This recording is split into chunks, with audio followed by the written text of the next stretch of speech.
Hello everyone, Mr. McCarthy here from my home.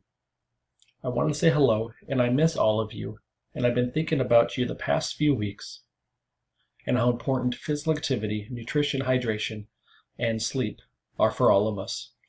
Right now, physical activity is your superpower.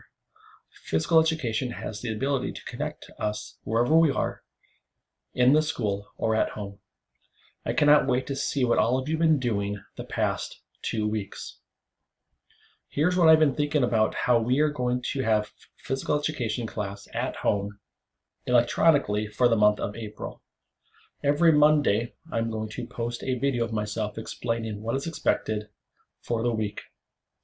Every Thursday, I will be on my computer to answer your questions and to respond to your comments. The first handout is going to be an activity calendar for the month of April. Each day you can choose your workout, pick one of the daily exercises, or choose an exercise to do from the left that looks fun for you. Have fun and stay active.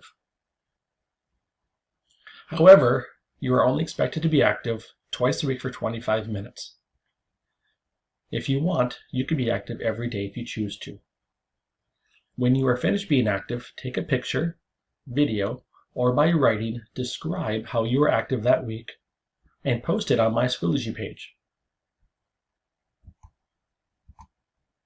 If you have any questions or comments, please reach out on Schoology or by email, whichever one you prefer. I'm here for you. Please reach out for anything you may need.